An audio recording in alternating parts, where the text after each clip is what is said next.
This program was sponsored by the Jesse and John Dans Fund. Since 1962, these lectures have been a forum for distinguished scholars of national and international reputation who have concerned themselves with the impact of science and philosophy on man's perception of a rational universe.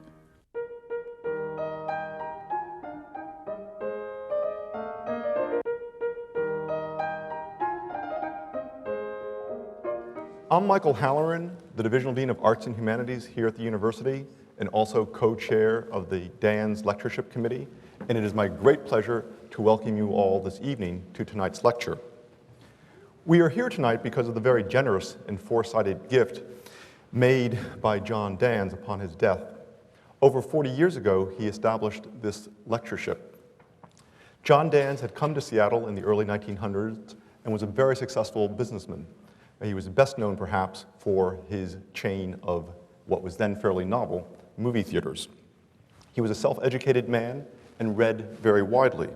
He was fascinated by scientific discovery and also by the philosophy of humanism. In creating this endowment, his goal was to bring to the University of Washington distinguished men and women who, and I quote, have concerned themselves with the impact of science and philosophy on man's perception of a rational universe. A tall order, but one which many speakers over the last 40 years have accomplished very well on our campus. John Dan's wife, Jessie, shared in his vision and augmented the gift upon her death. I'd like you all to take a moment to thank or to express your appreciation for the Dans family, which now in this current generation continues to be very generous in its support of the university, and most recently has established courses in the humanities, Dans courses taught through our Simpson Center for the Humanities. Thank you.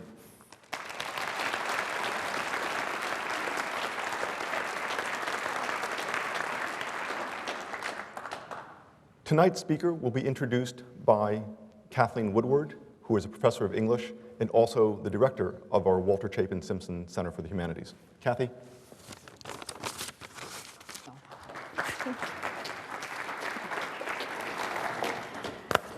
Hi, good evening. This past September, the Graduate School and the Simpson Center for the Humanities sponsored an institute for doctoral students in the public humanities. It was the first one of its kind in the country, and its purpose was to inspire our students, our doctoral students, the future faculty of our country, to imagine ways that they could translate their research into domains that would take them beyond the academy, beyond a strictly academic sphere, to make their research really into public work. I was absolutely proud of this institute. I hope it will continue. And this brings me to Louis Menand. Now, why does it?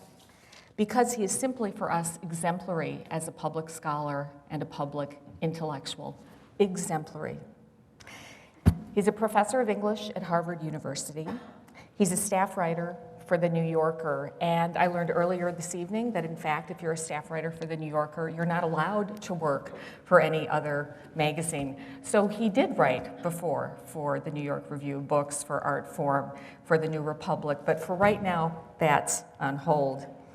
He's the author of, among many other books, the brilliant Pulitzer Prize winning The Metaphysical Club, The Story of Ideas in America.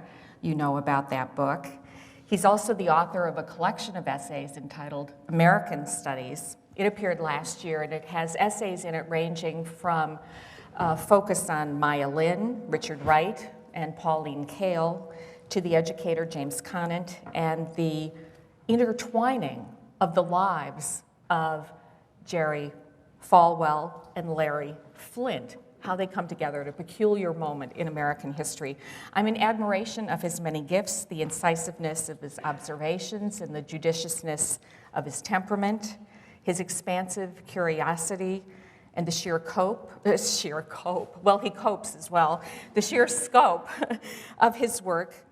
He has a capacity to really pay remarkable attention to people and to capture their passions and their personalities. I'm thinking, for example, of a wonderful essay on Al Gore, which is entitled The Mind of Al Gore, and he remarks that Al Gore's affect is rectilinear.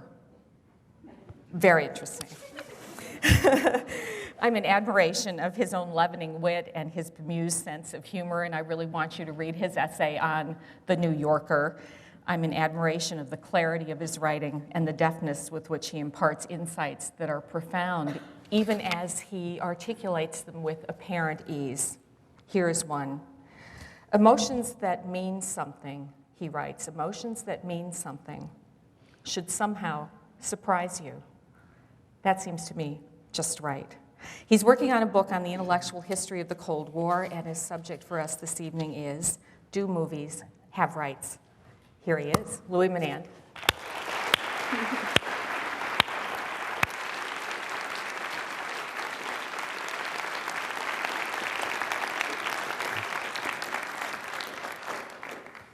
Thank you very much. Thank you for that very kind introduction. It's a great pleasure to be here and an honor for me to be asked to give this lecture.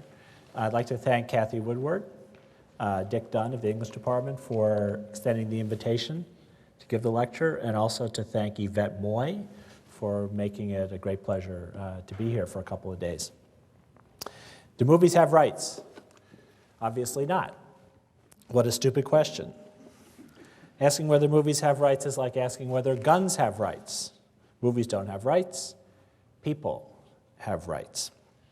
Let's try again. Do people have a right to the movies? The answer to that question is that for the first half century of motion pictures in America, they did not.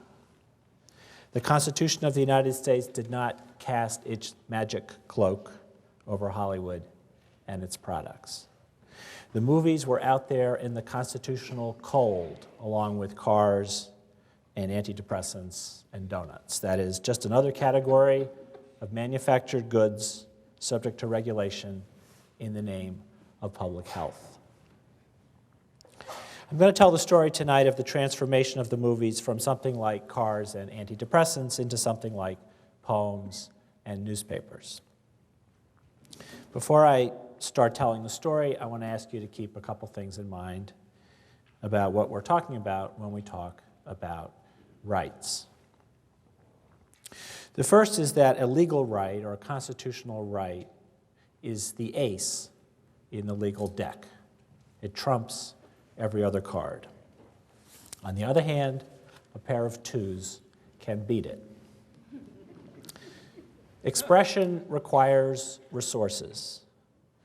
No law prevents other people from denying resources to those whose expressions they wish to suppress. And everybody's seen a recent example of this in the case of this docudrama that CBS pulled about the Reagans. A right is not worth very much if the cost of exercising it is made too high. And the second idea, I just want to preface the discussion by mentioning, is that rights in our society are conceived of as things owned by individuals, not as things owned by groups. Persons are rights bearers, but communities are not. But rights are individual privileges created by society for the good of society, not for the good of the individual. We tend to think of liberty as the natural state and coercion as something that's the result of social forces. But the opposite is the case. Coercion is the natural state. It's society that creates and maintains the space for liberty. In the end, if the harm to the many is felt to outweigh the good to the few, the many will ultimately prevail. In a majoritarian society, the majority generally gets its way. The Birth of a Nation previewed in Riverside, California on January 1st and 2nd, 1915. And then in Los Angeles, February 8th. The movie was not called The Birth of a Nation at those screenings. It was called The Klansman, after the well-known and very successful play by the Reverend Thomas Dixon. The play was based on two of the novels in Dixon's so-called Reconstruction trilogy. The novels are called The Leopard Spots and The Klansman. It was Thomas Dixon himself who, after seeing the movie in Los Angeles, decided on the name change. He's supposed to have said after the screening, "The picture is better than the book. The picture is like The Birth of a Nation." The movie was immediately protested by the National Association for the Advancement of Colored People. The NAACP had been formed in 1909, and by 1915, the year The Birth of a Nation came out, it had 6,000 members. The NAACP succeeded in getting an injunction closing the first showing in Los Angeles on February 8th, but it did not get a permanent injunction, and the movie was shown in the evening of February 8th to a capacity audience of 2,500 people. It was a phenomenal success. In 1915, the year the movie came out, was the 50th anniversary of the end of the Civil War. The California branch of the NAACP retained Clarence Darrow to represent it in a suit to prevent the movie from being shown in Los Angeles, but the suit went nowhere. The organization did not give up. It waged a national legal campaign to ban the movie completely. W.E.B. Du Bois wrote several editorials in the NAACP's journal, The Crisis, on the subject. Du Bois called it a slanderous film. Quote, "The Negro is represented either as an ignorant fool, a vicious racist, a venal and unscrupulous politician, or a faithful but doddering idiot," end quote. The NAACP advised Southern blacks not to demonstrate against the birth of a nation for fear of their own safety. But in northern cities, the organization protested relentlessly. In New York City, where the movie, now renamed The Birth of a Nation, had its world premiere on March 3rd, the NAACP appealed to city officials to refuse to grant the theater a license to show the movie. It was unsuccessful in this, although it did cause a disruption at the theater the night it opened. The movie ended up playing in New York City for 48 weeks, during which more than 1 million people saw it. And they paid what was regarded at the time as a ridiculously high premium price of $2 a ticket. In Boston, the local NAACP chapter demonstrated against the movie and published several pamphlets, including one called A Vicious Lie, which reprinted condemnations of the film by prominent civic and political figures. Thomas Dixon and the movie's director, D.W. Griffith, offered the white president of the Boston NAACP, a man named Moorfield Story, $10,000 if he could find a single historical inaccuracy in the movie. Story asked them what black lieutenant governor, as is shown in the film, had ever bound and gagged a white woman. He does not seem to have received his $10,000. The NAACP was unable to close the movie down in Boston, but it did persuade the city to create a board of censorship. The movie was banned in Minneapolis by the mayor of the city, in Ohio by order of the governor, and in Newark, St. Paul, Chicago, Pittsburgh, and St. Louis, among other cities. Many of these actions were overturned, and the movie was permitted to be shown. In Minneapolis, the state Supreme Court upheld the right of the mayor to ban the movie, but the mayor reversed his decision anyway. The Birth of a Nation was not shown in Ohio, however, until 1956. The NAACP was created for the purpose of agitating actively on African American issues, and the Birth of a Nation was an ideal cause because it focused attention on what Du Bois regarded as the fatal weakness in Booker T. Washington's approach, which was the acceptance of a subservient status for African Americans and of the demeaning stereotypes by which that status was culturally reinforced. The Birth of a Nation became a staple of NAACP protest, and it had many occasions because The Birth of a Nation was re-released regularly in the 1920s, which was also the peak period of the Second Ku Klux Klan, which had been started in 1915 by an ex-minister named William J. Simmons, who had been inspired by Dixon's novels and by Griffith's movie. A sound version of The Birth of a Nation was released in 1930, again over NAACP protests. Between 1915 and 1973, the NAACP challenged screenings of The Birth of a Nation more than 120 times. There were other protesters as well. Jane Addams, who attended a special screening of The Birth of a Nation in New York a week after it opened, criticized the movie as inaccurate and unfair. And Booker T. Washington himself wrote letters to newspapers attacking the film. These protests did have two effects. The first was they did change the movie itself. The version of The Birth of a Nation that we see today is not the version that audiences saw in Riverside, California in January 1915, or even in New York City 2 months later.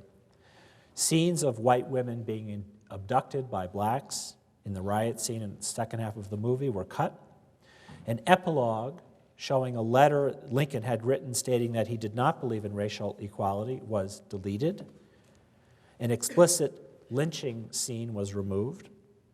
The so-called Gus scene, in which the actor Walter Long in blackface chases Mae Marsh through the woods, was toned down, in part by adding an intertitle that reads, "I'm not going to hurt you, Missy." In Boston, the entire Gus episode was cut from the picture. And the original ending of the movie showed blacks being deported to Africa from New York Harbor, and the scene was introduced with the intertitle, "Lincoln's Solution." This entire scene was cut. The second effect of the protest was to produce counter-reactions on the part of the filmmakers. It's an indication of the context within which the movie was received that relatively little was said about Griffith. The person identified as the author of The Birth of a Nation was Thomas Dixon. And it was Dixon, actually, who campaigned most actively on its behalf. He tended to speak of it as his movie. And he had, in fact, a substantial financial stake in the picture. Dixon had tried to sell the movie rights to his novel for $25,000. And this was almost a quarter of the entire budget for the movie. And the producers refused the $25,000 request, and he accepted instead $2,000 in what we call points, that is, percentage of the profits. And it was the smartest thing he ever did, because he ended up getting $1 million from the picture. The agitation against the movie in California when it first opened made Dixon very nervous, so he approached the White House to seek the endorsement of the president. Woodrow Wilson was the first Southerner to be elected to the presidency since the Civil War, and he and Dixon were old friends. They had been graduate students at Johns Hopkins University together. Wilson was not hostile to the view of Reconstruction presented in The Birth of a Nation. In fact, some passages from his popular history of the United States are used in the film as intertitles. Wilson had also, as president, segregated the federal workforce for the first time, separating white workers from black workers in government offices and cafeterias. And he allowed Dixon to use the phrase that he's supposed to have uttered after seeing the film in the White House as a blurb. And the phrase, of course, is, "It is history written with lightning." After his success with the White House, Dixon approached the Supreme Court, where he appealed to the Chief Justice, Edward White. Now, White was a formidable figure. He had never been to the movies in his life, he told Dixon, and he had no use for them. But when Dixon explained that The Birth of a Nation told the true story of the Ku Klux Klan, White changed his mind, and he arranged a screening for the justices of the court. The reason, he explained to Dixon, was that he had once been a member of the Ku Klux Klan himself in Louisiana after the Civil War. Dixon's argument against critics of the movie was that the movie was true history, and the truth is always a defense against a charge of libel. The Birth of a Nation, Dixon said, quote, "expresses the passionate faith of the entire white population of the South. If I am wrong, they are wrong. The number of white people in the South who differ from my views of the history of Reconstruction could be housed on a half-acre lot," end quote. Dixon also argued that the purpose of the movie was to prevent interracial marriage by making black men appear odious to white women. This had always been the basis of Dixon's racism, and in the case of the controversy over The Birth of a Nation, he had the ideal opponent because revocation of the laws against racial intermarriage was a plank of the NAACP's platform. Griffith, for his part, adopted a different strategy. Griffith argued that the movie should be immune from censorship on grounds that it was both a form of opinion, protected under the Constitution, and a form of artistic and moral instruction, like Shakespeare and the Bible. In 1916, Griffith published a pamphlet called The Rise and Fall of Free Speech in America, in which he objected to the assumption that there was a legal difference between a movie and a work of literature. He argued that people like Jane Addams, who objected to movies as corrupters of youth, which Jane Addams was on record as doing, were elitists. After all, people like movies. By 1916, the year that Griffith wrote his pamphlet, movies were the fourth largest industry in the United States, doing over $300 million worth of business a year. Griffith said, well, once knowledge was purveyed in boring books, which only a few people had access to, but the movies brought knowledge and enlightenment to millions. Plus, they were fun. On February 23, 1915, which is 4 days after the justices had had their special screening of The Birth of a Nation, the Supreme Court handed down an opinion in a case called Mutual Film Corporation versus the Industrial Commission of Ohio. The Mutual Film Corporation was a film distribution company founded by a man who had one of the most spectacular peripeteias in Hollywood history. The man's name was Harry Aiken, and without him, The Birth of a Nation would almost certainly never have been made. Aiken grew up on a farm in Waukesha, Wisconsin. In 1905, he and his brother Roy, who was also his lifelong business partner, borrowed $100 from a friend and started a chain of Nickelodeons in Chicago.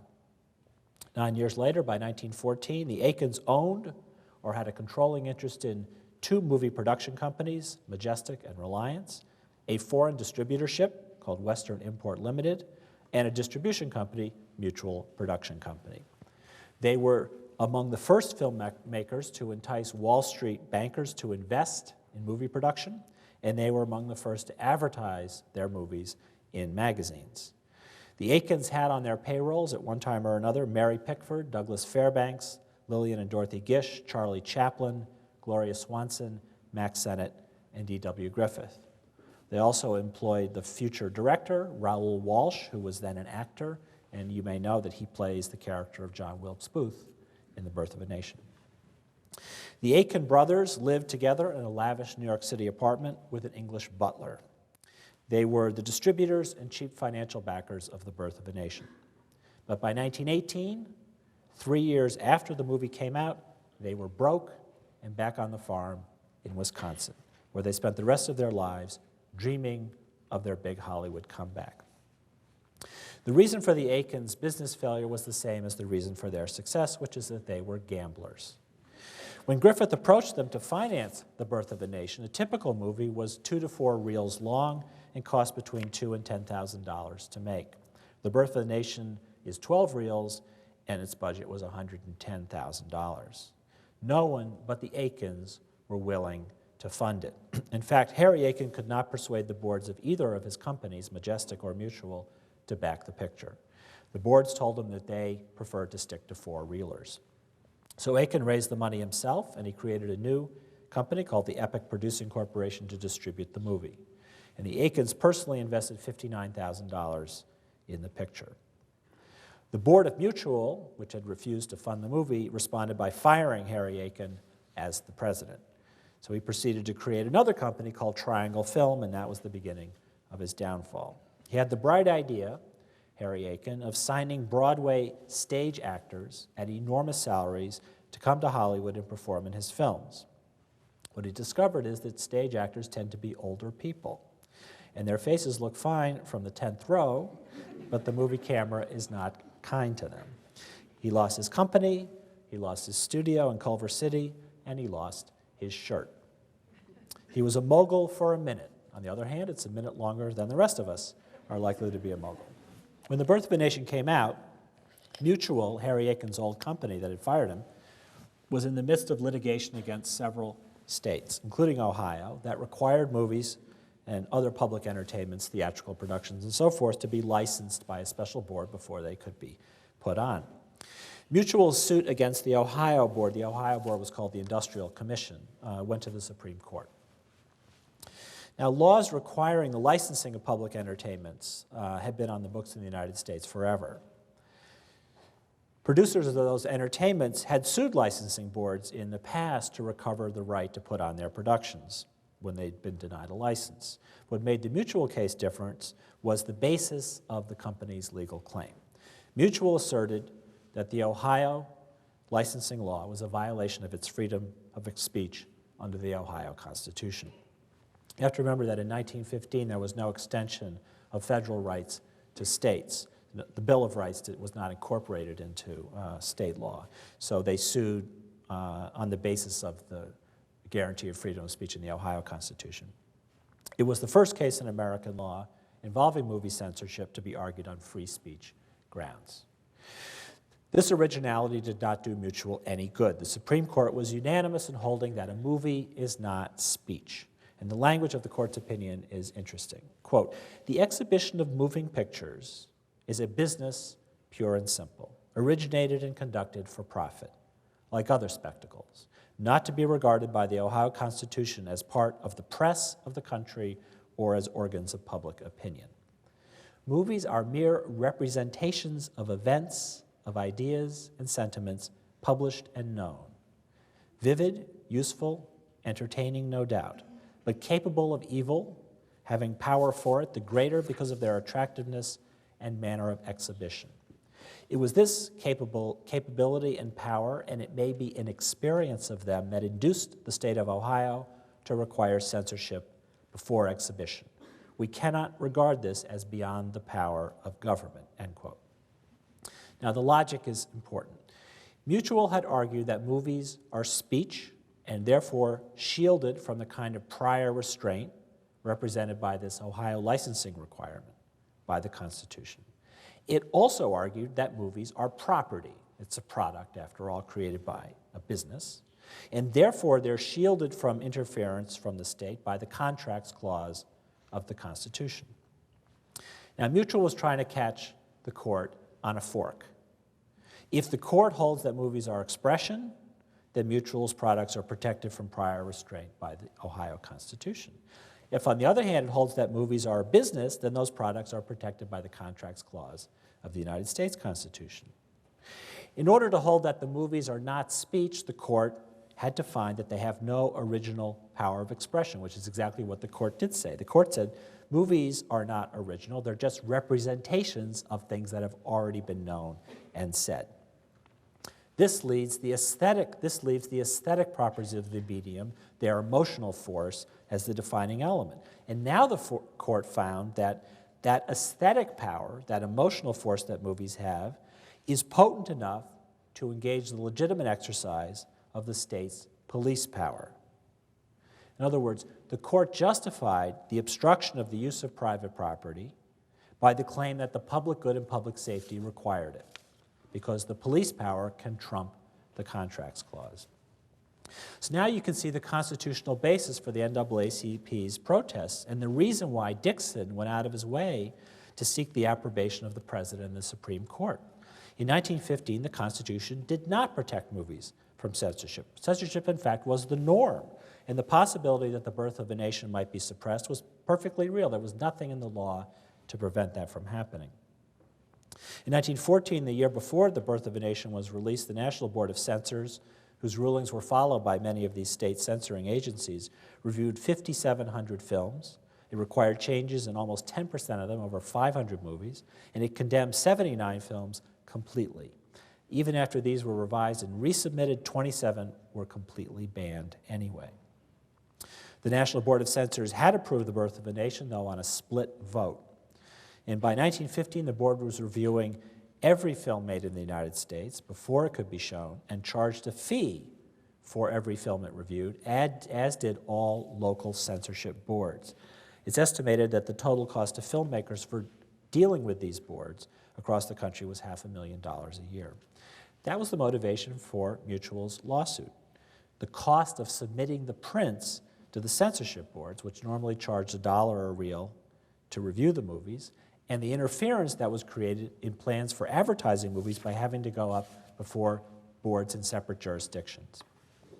Mutual did not think that any of its movies were objectionable or indecent.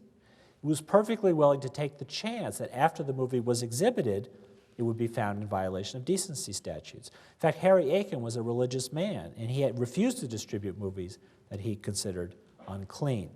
The company just wanted to avoid the expense of submitting these prints and waiting for the vetting to take place.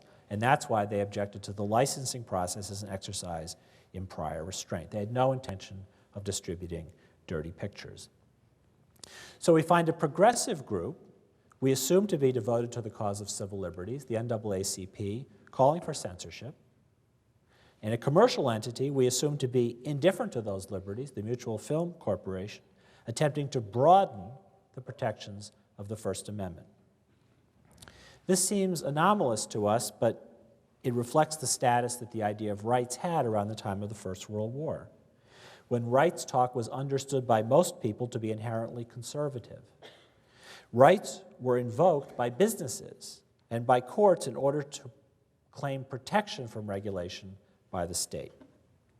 That's what Mutual was doing. Progressives, like the NAACP, were hostile to rights talk because they were hostile to the argument that private commercial activities that affected the public were immune from public regulation and intervention.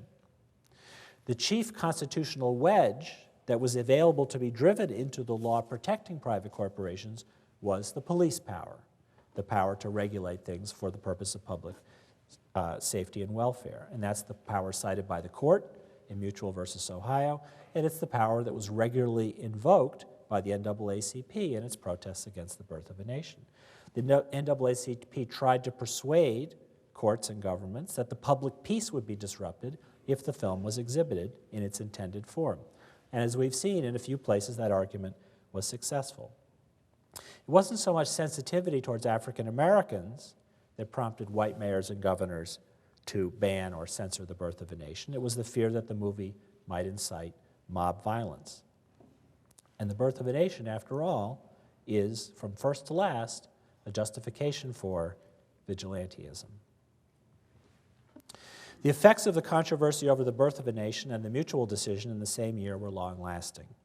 The Mutual decision was one of the things that led to the establishment of the Hays Office in 1921, which was an effort by Hollywood to practice self-censorship and thus avoid the problem of state regulation altogether. And for many years, that strategy worked. The virus that finally destroyed it came, as so many viruses do, from overseas.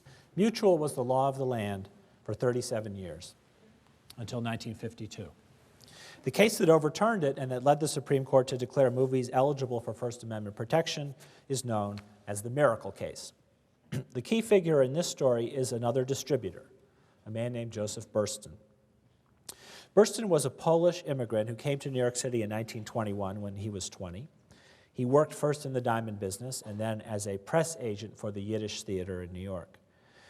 In the 1930s, Burston became partners with the publicity director for Paramount, a man named Arthur Mayer, and they opened the first distribution company in America that dealt exclusively with foreign films.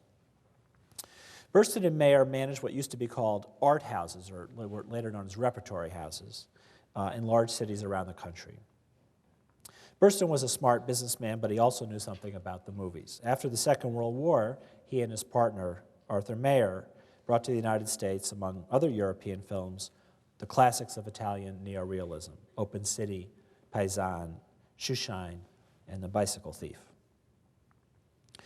Part of the appeal that European movies had in those days was that they were what we would call today unrated. That is, they didn't have to be submitted to the Motion Picture Association's internal censorship procedures for approval under the production code because they were not produced by companies that were members of the MPAA. Foreign films therefore sort of automatically acquired an aura of licentiousness that was often completely unmerited. Theater owners were not under the illusion that people came to see Italian movies because of their sensitive portrayal of the human condition. In Chicago, ads for De Sica's The Bicycle Thief read, "Uncut. See The Bicycle Thief in its entirety without a single censorship snip." And the ad for Rossellini's Open City read, "Adults only. Savage orgy of lust." And of course, there's no sex in either movie. Now, the same is true of The Miracle. The Miracle was a Roberto Rossellini movie. It's 40 minutes long. It had been a commercial flop in Italy, where audiences found it boring. The story was written by Federico Fellini, and it concerns a homeless and mentally defective Italian woman, played by Anna Magnani, who meets a wanderer who's dressed in a cast-off American Army uniform. And the wanderer was played in the movie by Fellini. The homeless woman, who's deranged, believes that the wanderer is St. Joseph, the father of Christ.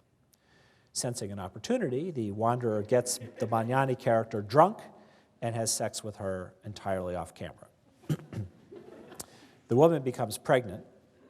Having no memory of the sex, and she was drunk at the time, she imagines that she has been immaculately impregnated.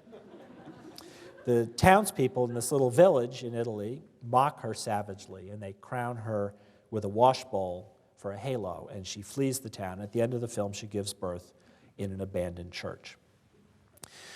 Now, there's nothing remotely titillating about this movie. Anna Magnani is made into a gibbering, unkempt bag lady, and the wanderer and the townspeople are malign and abusive. There's very little in the movie that we would call dialogue, and the ending is unpleasant and disturbing. The Miracle is not a movie about religious hypocrisy. It's a movie about the wickedness of a world without spirituality.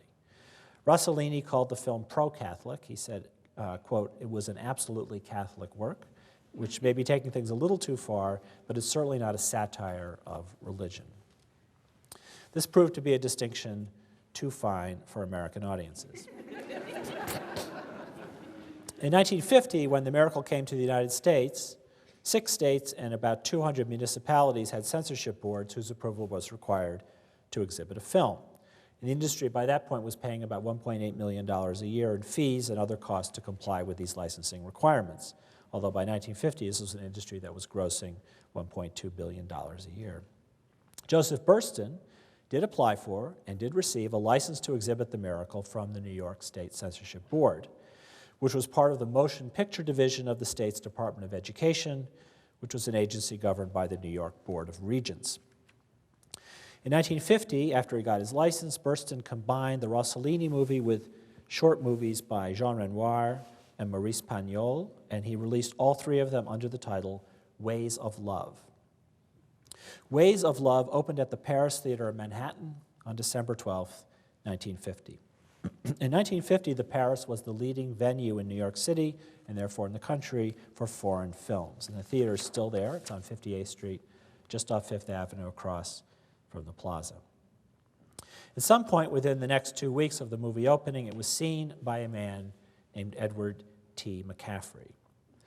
Mr. McCaffrey happened to be the Commissioner of Licenses in the city of New York, a political appointee who supervised the issuance of licenses for the 77 activities then requiring one in the city. I believe the number of activities that now require a license to be practiced in New York City is 700. McCaffrey found The Miracle, quote, officially and personally blasphemous, end quote, as he put it in a letter that he wrote to the owner of the Paris Theater. And he took it upon himself unilaterally to suspend the theater's license. McCaffrey had received no complaints from anyone else, and he had consulted no committees. He told reporters that, quote, officially as a representative of the city government, I felt that there were hundreds of thousands of citizens whose religious beliefs were assaulted by the picture, end quote. Now, one assumes that, based on his name, that Mr. McCaffrey was himself of Irish Catholic descent, and he had been appointed to his post as Commissioner of Licenses by the mayor of New York City, whose name was Vincent Impellitteri. Mayor Impellitteri stayed out of the controversy on the time-honored New York principle that since the state never pays attention to a city problem, the city should pay no attention to anything that could possibly be made into a state problem. It was the state of New York that licensed movies, not the city, and it was the state's politicians whose careers were in the ethnic ringer. The Catholic Church's Board of Movie Censorship, the Legion of Decency, picked up the license commissioner's cue, and they condemned The Miracle as sacrilegious, which is the first movie the Legion of Decency ever condemned on those grounds. Joseph Burston then went to court, and he did not have much trouble getting Commissioner McCaffrey's order rescinded on the grounds that it obviously had been issued without due process. After all, the movie had received a license from the agency that was empowered to grant or withhold such license. As the flames were fed by this controversy, the Paris theater started selling out. It was so crowded sometimes that there were standees. Then the New York City Fire Department started making it a habit of closing the theater down whenever, in its estimation, the crowd exceeded the legal capacity in violation of the fire code. This had not been something the New York City Fire Department had been very concerned about in the past. But the miracle became a cause célèbre, and Burstyn made a lot of money. He needed it because the protesters were not done. Shortly after Burstyn won his restraining order, the head of the Catholic Archdiocese in New York, Francis Cardinal Spellman, weighed in. On January 7th, 1951, Spellman issued a statement, read at all Masses in St. Patrick's Cathedral, in which he called on Catholics to boycott the miracle, a movie he called, quote, vile and harmful, end quote. He said the movie was blasphemous, it disrespected Italian womanhood, and it made people who saw it vulnerable to communism. He warned, quote, divide and conquer is the technique of the greatest enemy of civilization, atheistic communism. God forbid that these producers of racial religious mockery should divide and demoralize Americans so that the minions of Moscow might enslave this land of liberty, end quote. Interestingly, the company that distributed Western movies to Soviet bloc companies refused to distribute The Miracle on grounds that it was pro-Catholic propaganda. By the time the Cardinal issued his proclamation in January 1951, 100,000 people had bought tickets to see The Miracle at the Paris Theater. The theater was enjoying its highest grosses ever, despite the presence, or perhaps because of the presence, of Catholic picketers outside who carried signs that read, "This is the kind of picture the communists want," and "Don't be a communist, all the communists are inside." Now, these protests may seem misguided or examples of self-righteousness, but if you think of the Catholics who picketed The Miracle, on the analogy of the African Americans who protested the birth of a nation, you can sympathize with the motivation. It wasn't that they couldn't stomach the image of Anna Magnani being made pregnant by Federico Fellini in army boots. It was because they thought that the whole story of seduction and torment in an Italian village was bad for Catholics, which was a group still subject to discrimination. It didn't matter so much what Rossellini's message was. He'd represented Italians as primitive and vicious, and he made Catholicism seem a superstition. The Catholic protests stirred the New York State Board of Regents to action, and it's not hard to see why. The target of the protests ultimately was the agency that had licensed The Miracle for distribution in the first place, the Motion Picture Division of the Department of Education. The department was a government agency. There were 1.25 million Catholics in New York, and Catholics vote, often as a bloc. There was another reason propelling the attacks on The Miracle, and that was because Rossellini had famously seduced Ingrid Bergman, a great Hollywood star. Bergman was not a Catholic, of course. She was Swedish, but she was an honorary Catholic because she had played Joan of Arc. And in the movie The Bells of St. Mary's, she had played a nun. When she became involved with Rossellini, she abandoned her husband, Dr. Peter Lindstrom, and she and Rossellini had a child, Robertino, out of wedlock. Robertino was born in 1950, the same year that The Miracle opened in New York.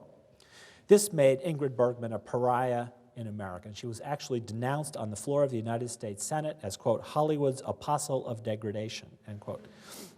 Rossellini was also suspected by many people in the United States of being a communist sympathizer, which was not unusual in post-war Italy, but of course was anathema to Americans in the early years of the Cold War. And these facts help to explain why a movie as bleak and unstimulating, not to say boring, as The Miracle could inspire such vehement opposition from official figures. And as is often true in cases like these, as was true, for example, in the case later on of the protests against Martin Scorsese's adaptation of The Last Temptation of Christ, most of the people who condemned the movie had never seen it. The New York State Board of Regents wasted little time in unanimously rescinding the license granted to Burstyn to distribute The Miracle on grounds that the movie was sacrilegious, which is actually listed as a bannable category under the statute authorizing the licensing board. Burstyn took his case to the state courts, all of which refused to reverse the Regents' action. And in 1952, it came before the United States Supreme Court, in the case of Burston against Wilson. On May 26, 1952, the Supreme Court unanimously ruled that New York's ban of the miracle was an exercise of prior restraint in violation of the First Amendment of the United States Constitution. Mutual against Ohio was overturned, and the movies, for the first time, became a constitutionally protected form of expression. According to the court's opinion, quote, movies are a significant medium for the communication of ideas. The importance of motion pictures as an organ of public opinion is not lessened by the fact that they are designed to entertain as well as inform, end quote. And this, you'll remember, is precisely the argument that D.W. Griffith had made in his pamphlet, The Rise and Fall of Free Speech in America, back in 1916. The ruling in the Miracle case was a narrow one, as it often is in cases like that. The court did not say states could never ban or censor movies. It only said that they could not do so by finding them sacrilegious, since that standard was vague and subjective. But as often happens with narrow rulings, the Miracle decision was interpreted by subsequent courts to prohibit censorship of movies on any ground except obscenity. Burston against Wilson became a terrible, swift sword for striking down movie censorship rulings. All the movie had to do to defy a licensing board was to assert that it expressed an idea. Thus, in 1959, the Supreme Court unanimously struck down New York State's refusal to license the movie version of Lady Chatterley's Lover. Lady Chatterley had not been banned because of the sex scenes, the court said. It was banned because it expressed an idea that the state of New York did not like. The idea, as Justice Potter Stewart put it in his opinion, the idea was that, quote, adultery under certain circumstances may be proper behavior, end quote. Joseph Burston spent between $55,000 and $75,000 of his own money to win his case against New York State. On the other hand, it was fully tax deductible as a business expense. The American film industry was not interested in getting involved in his suit at all. In fact, Burston was discouraged by people in Hollywood from pursuing a legal avenue at all. And the reason is not hard to understand. Since the Motion Picture Association had its own censorship regime in place, almost all the movies subjected to government censorship were foreign movies, in other words, the competition. No one in Hollywood lost any sleep over the thought that some French or Italian import might lose its license for American exhibition. That meant one less adults-only foreign film for American movie audiences to spend their discretionary entertainment dollars on. After the ruling, the Miracle reopened in New York City, this time in 10 theaters, and the ads read, "The world's most talked about movie, see for yourself the original, uncut version, exactly as it was approved by the United States Supreme Court." Still, in Chicago, where the Miracle had been banned as irreligious, it was reviewed again, and this time it was banned as obscene. The Miracle was not seen in Chicago until 1957. By then, Joseph Burston was dead. In 1953, a year after the Burston against Wilson decision, he was on his way to Europe and suffered a heart attack on the plane. 3 years later, Ingrid Bergman was back in Hollywood, and she was legally separated from Roberto Rossellini in 1957. In 1954, 2 years after the Miracle decision, the phone rang in the Aikens house in Waukesha, Wisconsin. The man on the phone was named Phil Ryan. Phil Ryan told Harry Aiken that he represented a syndicate of investors that wanted to produce a remake of The Birth of a Nation. This was the phone call Harry Aiken had been waiting for 40 years. He was still the president of Epic Producing Corporation, a business whose sole function was to retain the rights to The Birth of a Nation. Aiken had already tried to get Griffith and Dixon to collaborate on a remake back in the 1930s. By then, Griffith and Dixon were both broken and broke, and they were thrilled by the prospect of more financial raindrops falling on their heads. But Griffith wanted $800,000 to make the movie, and Aiken could only raise about $100,000. Dixon died in 1946. Griffith died 2 years later. In 1954, when he got this phone call, Aiken was in his 70s, but he was ready to roll. He sold Ryan's investors, it was a group headed by a financier named Ted Thal, an option on The Birth of a Nation, and a remake was actually announced in the trade papers, but the money was never there and the deal fell through. 2 years later, Aiken died. Where might movie censorship have gone after the Miracle case? There was another road, but history did not go down it. That road appears in a case that was decided in the same term as Burson versus Wilson, and that's the case of Beauharnais versus Illinois. Joseph Beauharnais was the leader of an outfit called the White Circle League of America, Incorporated. He opposed housing desegregation in Chicago and was convicted by an Illinois court for distributing leaflets condemning what he called the mongrelization of the white race by African Americans, whom he accused of aggression, rape, robbery, drug use, and other antisocial behavior. Supreme Court, in an opinion by Felix Frankfurter, upheld the Illinois conviction on the theory that Beauharnais had committed the crime of what we now call group libel, essentially an extension of the concept of individual libel to groups, in this case, African Americans. Frankfurter said that because of its history of violent racial conflict, it was reasonable for the state of Illinois to prosecute Beauharnais in the name of public safety. This had been the logic for the censors of The Birth of a Nation and of the Supreme Court in the Mutual decision back in 1915. But the Beauharnais decision has not stood up. In 1962, in the case of New York Times versus Sullivan, the Supreme Court held that the Times was not libelous for running an advertisement that made accusations against certain white sheriffs in Montgomery, Alabama, at the time of civil rights protests there, even though some of those accusations were false. The court maintained that in the interest of fostering robust public debate, public figures such as sheriffs are not protected by libel laws. Robust public debate is what the First Amendment was presumably intended to protect, and plainly Joseph Beauharnais' leaflets fall into that category. So does Thomas Dixon's movie. What makes the Beauharnais and Mutual arguments hard to accept today is the general sentiment that freedom of speech is a right owned by each person individually, just by virtue of being human. This is the notion that I mentioned at the start, the notion of rights as personal assets, as the ace in the deck, the lone gunslinger syndrome, where each individual can shoot down anyone who ventures onto his or her turf.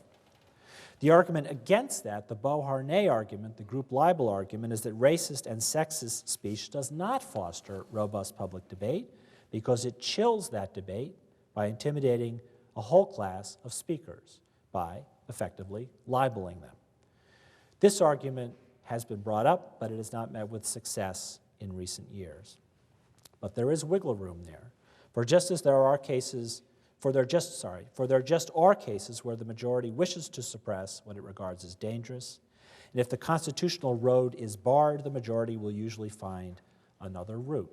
When Commissioner McCaffrey was overruled in his efforts to prevent the Paris Theater from showing Rossellini's The Miracle, the New York City Fire Department found a different way to skin that troublesome cat. Suppose that The Birth of a Nation had been banned. Would that have been bad for art? The Birth of a Nation is widely regarded as one of the most important movies in the history of cinema. The Museum of Modern Art's founding film curator, Iris Barry, wrote in 1940, quote, "The Birth of a Nation established the motion picture once and for all as the most popular and persuasive of entertainments and compelled the acceptance of film as an art," end quote. Griffith's work changed the way movies were made and inspired filmmakers for 50 years. The Birth of a Nation was as technically innovative for its time as Citizen Kane was for its. It's sometimes said that The Birth of a Nation is also intellectually simple-minded, but this seems to me to be wrong. It's a story constructed around assumptions about race that we consider false, but given those assumptions, the treatment is intelligent and reasonably complex. The Birth of a Nation is at least as sophisticated intellectually as City Lights or Modern Times. On the other hand, was the court entirely wrong in 1915 when it described the movies as a business pure and simple? Dixon had written a book, he had written a play. Those were not, financially, undertakings beyond the scope of most human beings. But Dixon could not have made his story into a movie of the size and scope and power of The Birth of a Nation without the help of Harry Aiken and his $59,000. Aiken had no particular interest in the message of Dixon's story. He only wanted to make money, and he did. The Birth of a Nation grossed over $60 million. Same is true of Joseph Burston and The Miracle. No doubt Burston believed that movies are an art form deserving protection from censorship, but he had been in films long enough to know that controversy is good for business. He did not pursue his legal case simply out of loyalty to the idea of art. We don't have trouble regulating many consumer goods like soft drinks and antidepressants and cars. Is a big-budget commercial movie like a book or a newspaper editorial, or is it more like an advertisement or a soft drink? Many people who accept the regulation of campaign contributions based on size would not make the same distinction in the case of art and entertainment, even though a campaign contribution arguably is political speech. Was The Birth of a Nation bad for black people in America? I think there is no doubt that it was. It's the most popular silent film ever made. In the first 11 years after its release, between 1915 and 1926, it was seen by more than 100 million people. Dixon once said, "Every man who comes out of our theaters is a Southern partisan for life." It might be objected that one cannot prove that The Birth of a Nation was the cause of the suffering or death of African Americans, but one cannot prove that the history of cinema would have been different without The Birth of a Nation either. The one claim seems as plausible as the other. And which is more important? Black people did suffer. Some black people were probably murdered as a consequence of Griffith's movie and the racist passions it educated and inflamed. Was it wrong to try to suppress it? Thank you.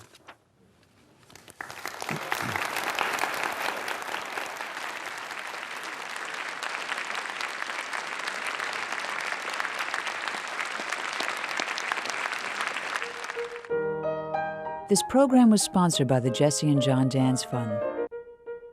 Since 1962, these lectures have been a forum for distinguished scholars of national and international reputation who have concerned themselves with the impact of science and philosophy on man's perception of a rational universe.